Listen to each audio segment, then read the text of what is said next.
banja buyinza ate mutulima ate mbutuwali mwatugamba financial year buchange etandika nakabwa tetuzanga ya council neji musente tebanabo wa sente mukitegera kibayita devolution kibayita obuyinza kwe kubeera ng'otudde mu kanso ne gamba omwala gw'emutungu gukolebwe ne gukolebwa okitegeera n'ebintu by'okugumaza abantu nga buli akalulu katuuka mutugamba obuyinza buzze kiki ekizze kiki ekitambula ku ggombolola devolution etandika ddala mu kupulaninga abantu basasula omusolo gw'amayumba enkya n'eggulu abakola etteeka lya Local Government Ratings Act mu mwaka 2025 nali mu senior 1 kati nkubuulire ne bakola etteeka erya Local Government Ratings Act ne bamatiza abaaliwo nti tugatandikawo omusolo gw'amayumba ne bagamba mu kawaayiro 37 aka Local Government Ratings Act mbu gugenda kubeera nga we guvaayo okiwulira gujja sente we ziba zizze zirina okukola ku bintu bino wammanga kasasiro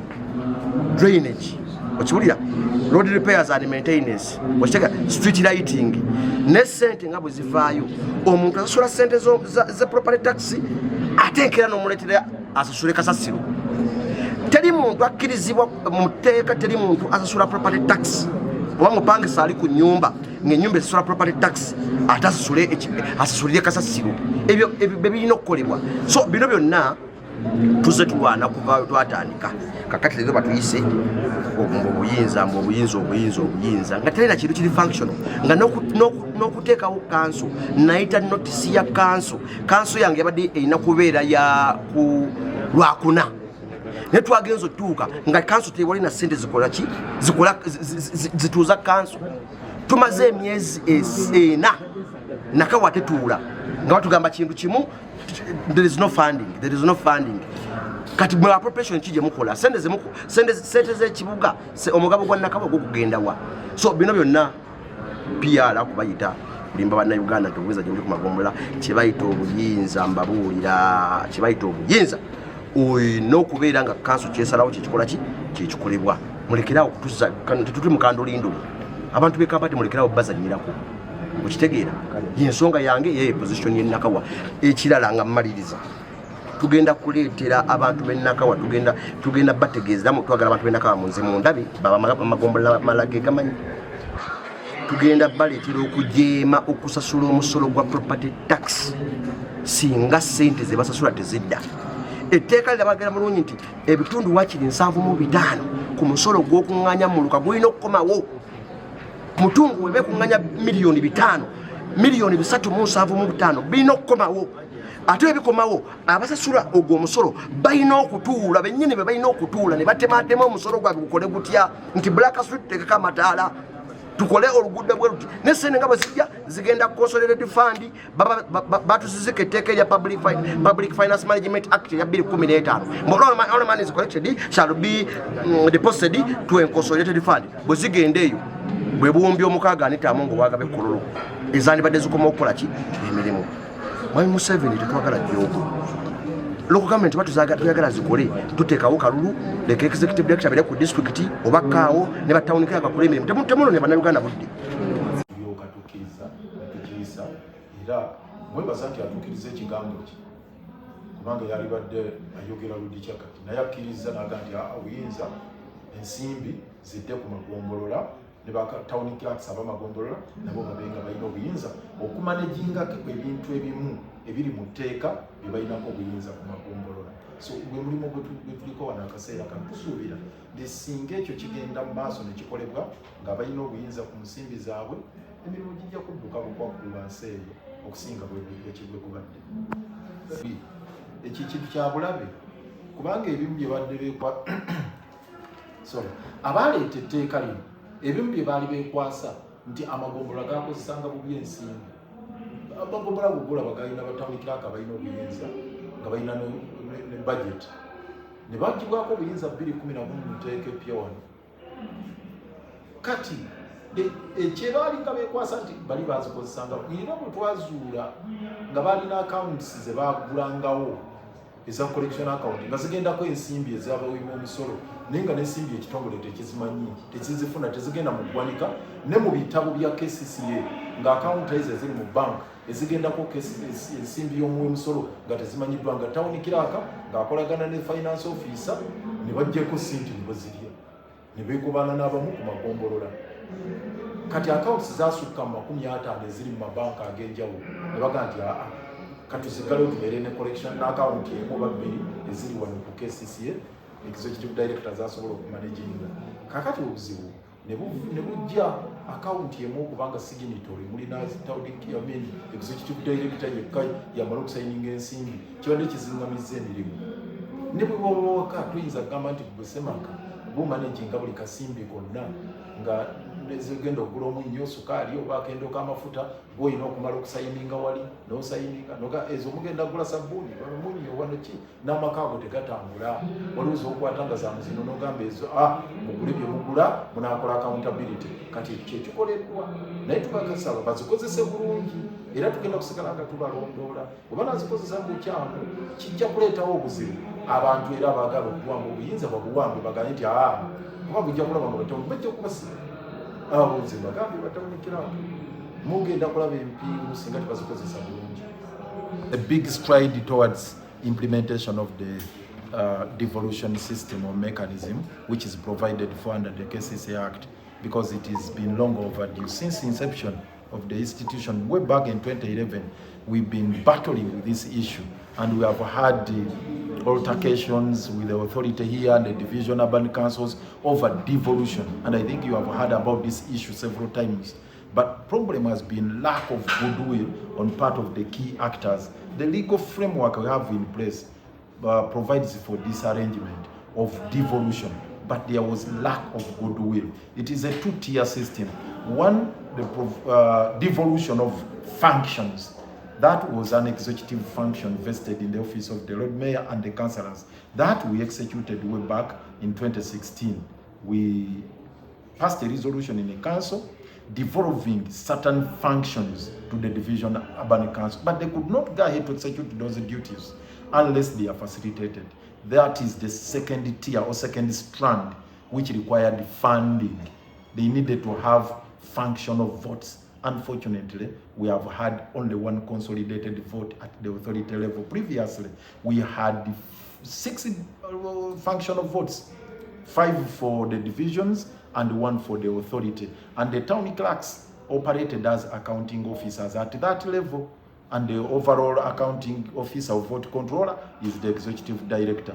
Now, the mechanism provided for in the law was that, you see, please empower the town clerks to be accounting officers, make divisions self-accounting bodies, develop those functions to those bodies. This system had been frustrated. The arrangement to implement that had been frustrated for all this long until recently, when we took a decision not to approve the budget. And good enough, the executive director agreed and said, please, kindly, give me chance. The current executive director, give me chance to see that we implement this. So we gave her benefit of doubt, and I'm glad that she has lived up to her word, because all along we've been battling on this issue, been struggling with this issue. And she had to approach the Ministry of Finance. They had to go through all these bureaucratic processes to ensure that finally the divisions have got some funds to operate, to be able to execute their developed functions. Hopefully, we shall move towards full devolution, because now this is a partial devolution. This is a first step. We hope to continue on the journey of having these divisions fully empowered to be able to deliver quality services within their respective localities or areas of jurisdiction. My caution to them is that to be frugal and to be transparent in the way they execute their duties, because the justification, the justification for decapitating them, if I may use that word, was that the predecessors of the current accounting officers misbehaved and abused their powers. That's the justification they have always given. Previously, they had operational accounts, they had even revenue collection accounts, because actually at the authority level there wasn't even a single revenue collection account. All of them were in division urban councils, but they would create fictitious accounts. They would come up with some calendar style operations where you have a town clerk colluding with the CFO and some few technical people and political leaders at the division level. They open up a SUDA account, hide it in a particular bank, and eventually begin operating it as their own private account. The taxpayers would deposit their monies on that account, but it would not, serve the purpose. It would end up in the pockets of a few individuals. And that was a scam that was unraveled at that time when there was that audit process which was conducted. And at that time, it transpired that they had over 57 accounts which had been tucked away somewhere in the various banks, commercial banks within the city. So we needed to put, to close that chapter and open up a new chapter. I'm glad now that there is a new chapter we're opening up where these accounting officers are going to be having these powers. Hopefully, they will use these powers appropriately in accordance with the law. Of devolution, the divisions have to have the mandate to decide on their priorities, and once our councils decide on the priorities, these priorities are supposed to be addressed as soon as yesterday. We are in a situation whereby a division of Nakawa has spent over like 4 months without sitting because we don't have the mandate. Here at the authority, they can even call for a meeting tomorrow and they sit. But how can you preside over a division where you spend 4 months without sitting and convening? And they're telling you that we gave you devolution. What is devolution? Devolution is resources. Devolution is power. Devolution is money. You're telling us, you're giving us devolution, but even when you look at the funding, all the monies that are being allocated, they have condition. These are just conditional grants, or I can't even call them grants. Conditional allocations. They will give you money for sweepers. They know Nakawa or for example, they can say Nakawa has 1,000 sweepers. They will give you exact money for those people. There is no room or provision for Nakawa to sit and plan and say this is what we want and that is appropriated. Devolution, it is even us to determine who is delivering service to the people of Nakawa. So 4 years down the road, we have been advocating for devolution. Now they're just politicking here, calling us here for these town meetings. There's nothing that is we are going to gain out of this. They're just using us as rubber stamps. They're just using us. The actual devolution, the people of Nakawa will appreciate and feel the value of devolution. Because when devolution comes, committees are actually, everyone is involved. The council, the authority, even parliament acts on behalf of the people. Where there is this devolution and centralization, people are involved in decision making. People are involved in planning of their in their areas. Gone are the days when LOCs used to convene to decide on what they want to be done, on things that need to be done in their communities. Right now, LOCs are convening for security meetings only. When budgeting process comes, LOC has to sit and say, in Naguru, we want street lighting. And that is taken note.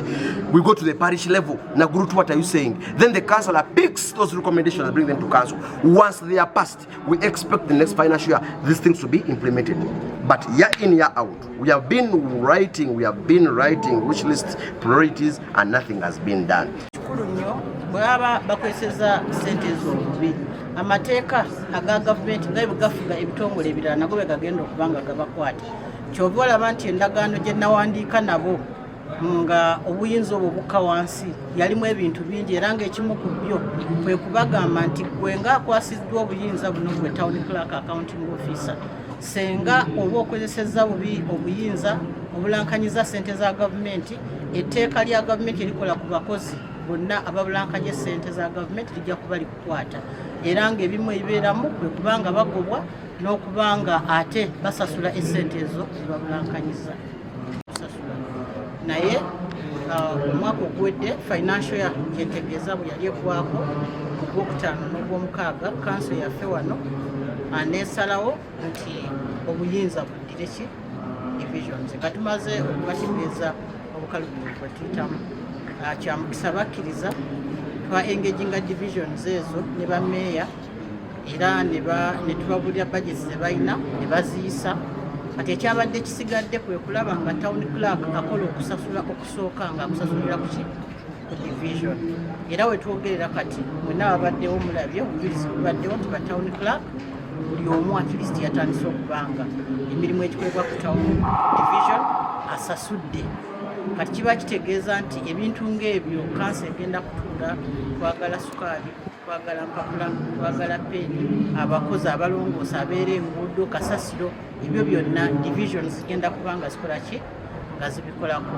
Waliwo ebintu etteeka lye byaleka eno waggulu ebinene nga ebintu ebikwatagana ne engineering, construction, ebyo byasigala eno. Kati ebimu tuyinza obutabiraba ku division nga bigenda mu maaso, naye bino ebiyamba division okutambuza emirimu egya bulijjo byonna twabidevolvinze.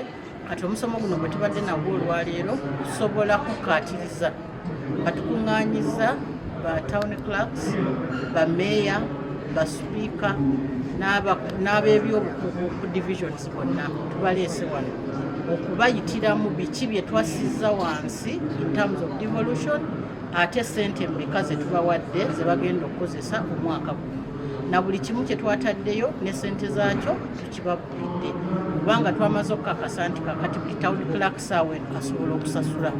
Kati bategedde ow'ebyobulimi amanyi sente mmeka z'alina, ow'ebyobulamu amalwaliro amanyi sente mmeka z'alina okulongoosa amalwaliro, amanyi sente mmeka z'alina okulongoosa ekizimbe, oba eddirisa lyatise, oba ewaayi ekutuse.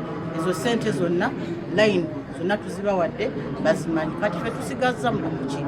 Omulimu gwe tusigazza omunene gwakuba nti tetuggyako liiso, tugenda kubanga tukola okulondola kwaffe okulaba nga esente zetubawadde bazikozesa bulungi, ate n'okulaba nti emirimu gye balina okukola nagyo gitambula bulungi.